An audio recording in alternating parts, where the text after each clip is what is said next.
Sesosok mayat yang terbungkus kardus dan karung ditemukan petugas PPSU di Jalan Raya Bekasi Cakung, Jakarta Timur. Petugas PPSU yang berniat mengangkut sampah curiga dengan bungkusan kardus dan karung tersebut. Saat dicek, dalam kardus tersebut isinya jasad dalam kondisi terikat. Kebetulan ini germor datang mau dibuang, pas mau diangkat berat terus lembek. Jadi dia rada-rada curiga terus pengen tahu isinya apa gitu. Emang itu depannya udah lubang.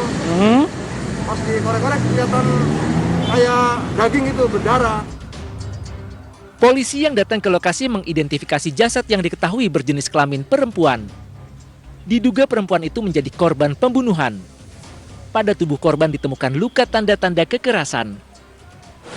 Mayat yang terbungkus oleh saksi itu jenis kelaminnya wanita.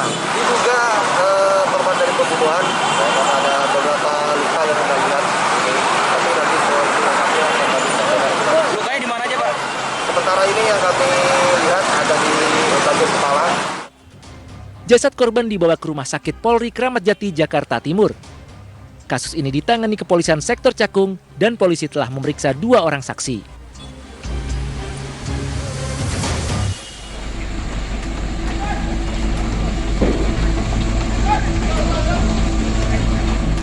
Api membakar sebuah gudang berisi plastik di pabrik pengolahan plastik di kawasan Troboso Taman, Sidoarjo, Jawa Timur. Karyawan yang berada di dalam pabrik panik dan keluar. 5 unit mobil damkar dari Pemkab Sidoarjo dikerahkan untuk memadamkan api. Banyaknya barang yang mudah terbakar membuat petugas sempat kesulitan memadamkan api. Kebakaran diduga akibat hubungan pendek arus listrik di gudang penyimpanan plastik. Ini plastik bekas gitu, Pak ya? Iya. Terus ini terbakar berapa persen ini, Pak, semuanya, Pak? Waduh, nggak tahu saya. Nggak itu, Pak. Kira-kira api semua itu. Tidak ada korban jiwa dalam peristiwa itu, namun kerugian diperkirakan mencapai ratusan juta rupiah. Sementara kasus kebakaran diselidiki polisi.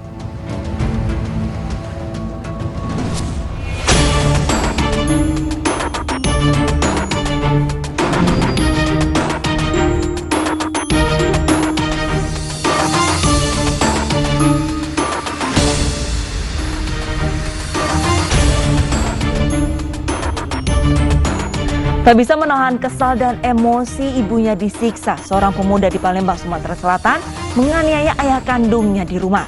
Akibat dianiaya pelaku yang gelap mata, korban terluka parah dan dibawa warga ke rumah sakit.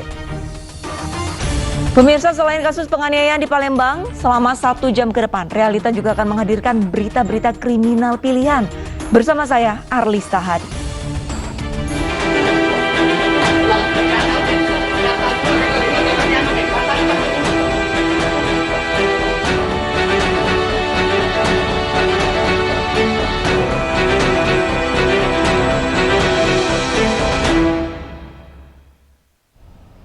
Tidak bisa menahan emosi, ibunya disiksa. Seorang pemuda di Palembang, Sumatera Selatan menganiaya ayah kandungnya hingga terluka parah terkena senjata tajam. Sang ayah langsung dilarikan ke rumah sakit, sedangkan pelaku kini meringkuk di penjara.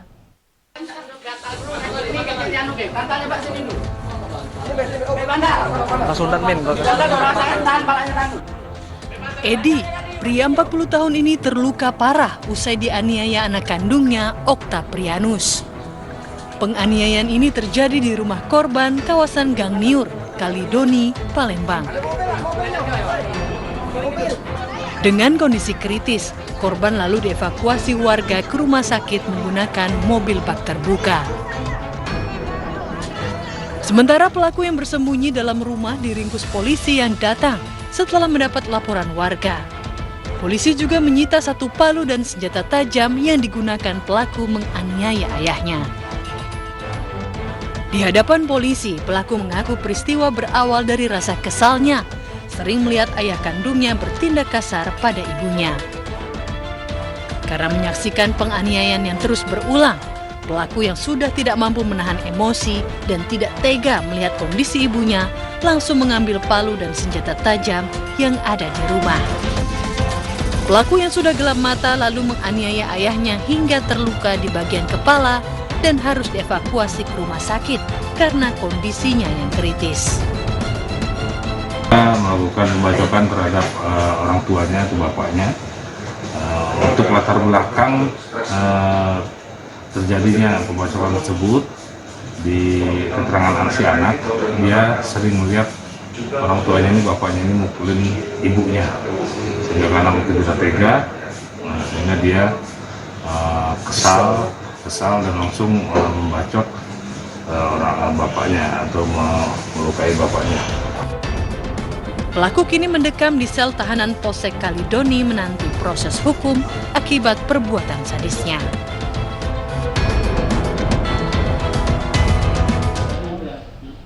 Kecewa karena disebut sebagai anak yang tidak berguna, seorang pemuda di desa Pasar Lembuasan, Sumatera Utara tega membunuh ayah kandungnya pada Juni lalu. Pelaku merekayasa seolah-olah korban dirampok dan dibunuh.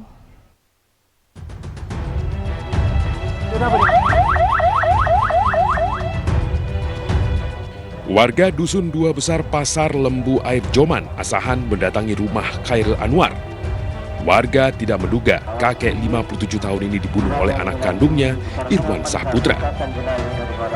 Usai diotopsi di Rumah Sakit Bayangkara Medan, jenazah Khairil Anwar kemudian dimakamkan di tempat pemakaman umum Desa Pasar Lembu. Di mata keluarga, almarhum dikenal ramah dan baik hingga tidak menyangka jika anaknya tega menghabisi nyawa ayahnya tersebut. Kami orang yang bagusnya anaknya, orang tuanya ini pun begitu, tak pala banyak bicara ataupun tak ada yang kami ketahui tingkah laku kejahatan yang mencurigakan baik dari orang tuanya ataupun anaknya. Tapi nggak sangka ya Pak ya? Iya. Sementara itu aparat Polres Asahan telah menangkap Irwan Sahputra. Dari hasil pemeriksaan, motif pembunuhan ini dipicu masalah sepele. Pelaku kecewa hingga tidak dapat menahan amarahnya saat korban mengatakan dirinya anak tidak berguna. Saat cekcok, korban dianiaya hingga tewas seketika dalam kamarnya. Untuk menghilangkan jejak, pelaku mengikat jasad korban dan menutup mulutnya dengan lakban hingga seolah-olah ayahnya dibunuh oleh perampok. Karena sakit hati atas ucapan dari korban, ya, karena mengatakan anaknya tidak berguna, sehingga pada saat pagi itu pelaku melakukan pemukulan kepada korban berulang kali, 2 kali di kepala, kemudian sempat juga dibenturkan di lantai di ubin rumahnya itu, sehingga korban pingsan. Setelah pingsan kemudian pelaku membekap pernapasan korban ini dengan sarung. Modusnya yaitu pada saat itu setelah pelaku melakukan pembunuhan itu terhadap ayahnya, kemudian seolah-olah pelaku menolong korban ya, dengan minta tolong kepada para tetangga, terjadi aksi perampokan di rumah korban.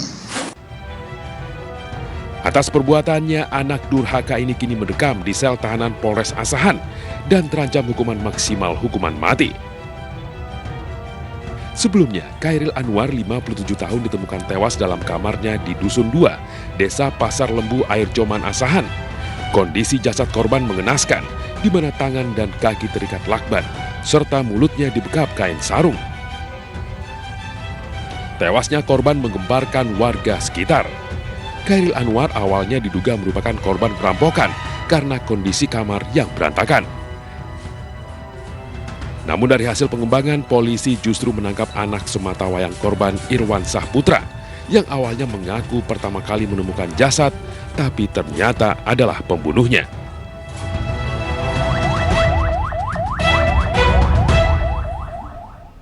Sementara itu di Buton, Sulawesi Tenggara tersinggung karena dilarang pesta miras, seorang pemuda menganiaya ayah tirinya. Pelaku tega menganiaya dengan botol minuman keras hingga korban terluka di kepala dan gigi, nyaris rontok.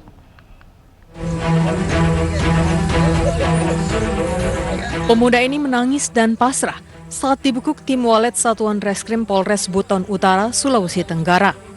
HD ditangkap tak jauh dari rumahnya di Desa Wambole, Kecamatan Kulisusu Utara, Kabupaten Buton Utara, usai menganiaya ayah tirinya Muslihun. Pemuda 20 tahun ini tega menganiaya ayah tirinya lantaran tersinggung dan tidak diterima ditegur korban saat hendak menggelar pesta miras bersama temannya di rumah. Pelaku menganiaya korban dengan botol minuman keras. Selain itu, pelaku mengamuk memukul pintu kamar mandi hingga memecahkan jendela rumah. Akibat dianiaya, korban terluka di kepala, wajah, dan bibir hingga gigi bagian depan nyaris copot. Korban sempat mendapat perawatan di rumah sakit. Lalu korban melaporkan kasus penganiayaan ke kantor polisi. Karena seorang anak menganiaya ayah tiri dengan menggunakan botol. Kronologis kejadian, pelaku merasa tersinggung dengan teguran ayah tirinya karena pelaku ini melakukan pesta miras bersama temannya di belakang rumah. Sehingga ditegur oleh ayahnya sehingga yang menyebabkan pelaku tersinggung dan mengamuk dalam rumah. Untuk mempertanggungjawabkan perbuatannya, pelaku mendekam di balik jeruji di Polres Buton Utara. Pelaku terancam hukuman 2 tahun 8 bulan penjara. Sedangkan pada Maret lalu, pemirsa, di Lampung Tengah, Lampung, seorang anak yang mengidap gangguan jiwa tega membunuh ayah kandungnya. Pelaku merasa akan disantet korban setelah permintaannya menikah ditolak. Namun sebulan kemudian, pelaku ditemukan tewas di sel tahanan.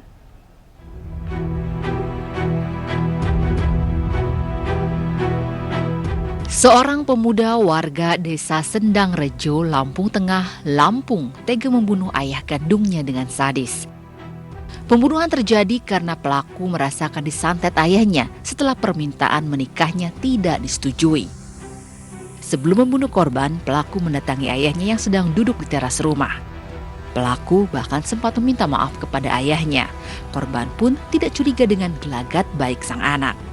Tanpa menduga bahaya yang mengancam di hadapannya, korban tewas seketika akibat penganiayaan pelaku dengan senjata tajam.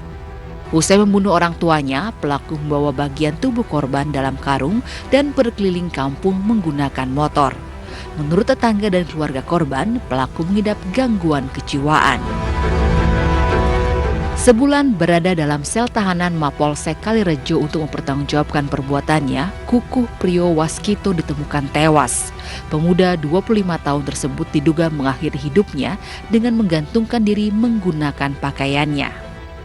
Bahwa tahanan si Tebuku, tahanan kita si Kukuh ini sudah tergantung di pintu luar sel. Pintu luar sel yang arah menuju tempat penjemuran. Jenazah pelaku kemudian diserahkan kepada keluarga untuk dimakamkan di TPU setempat. Di Malang, Jawa Timur, seorang pemuda yang pernah beberapa kali dirawat karena gangguan kejiwaan tega membunuh ayahnya karena tidak diberi uang. Setelah membunuh, pelaku kabur ke dalam hutan.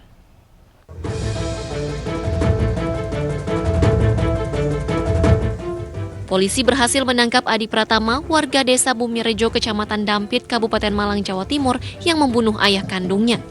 Setelah membunuh ayahnya, pelaku sempat buron kabur ke dalam hutan. Berdasarkan hasil pemeriksaan, pelaku membunuh karena tidak diberi uang sesuai permintaannya oleh ayahnya. Pelaku meminta uang 3 juta rupiah, namun diberi 1 juta rupiah oleh ayahnya. Pelaku kemudian marah dan menyerang ayahnya dengan senjata tajam. Pelaku juga membakar korban yang sudah tidak berdaya. Korban sempat berteriak minta tolong namun diabaikan. Warga mengira yang berteriak adalah pelaku yang memang sering berteriak-teriak. Sehingga si pelaku ini kalap dan akhirnya melakukan upaya penganiayaan terhadap si korban. Dan kemudian sekitar jam 01.30 itu tetangga juga sempat mendengar ada teriakan minta tolong dari rumah si pelaku ini. Tapi karena itu sudah biasa terjadi, ya. Karena memang sudah sering kali ada pertengkaran atau cekcok mulut antara si korban dengan si pelaku, sehingga tetangga itu menganggap hal yang biasa saja. Pelaku diketahui memiliki gangguan jiwa dan tercatat sudah 5 kali menjalani perawatan di rumah sakit jiwa. Sebelumnya, seorang pria paruh baya bernama Tamin ditemukan tewas bersimbah darah di kediaman anaknya di Desa Bumirejo, Kabupaten Malang, Jawa Timur. Saat kejadian, korban sedang mengecek kondisi anaknya yang menderita gangguan jiwa. Tetangga sempat mendengar pertengkaran antara korban dan pelaku. Tetangga yang mendengar mencoba menghubungi korban, namun saat ditelepon yang mengangkat istrinya. Keesokan harinya, warga yang mengecek ke rumah sang anak menemukan Tamin tewas dengan bersimbah darah dan menderita luka bakar. Diduga korban perampokan seorang laki-laki di Kabupaten Bekasi, Jawa Barat ditemukan tewas di saluran air. Realita akan segera kembali usai jeda.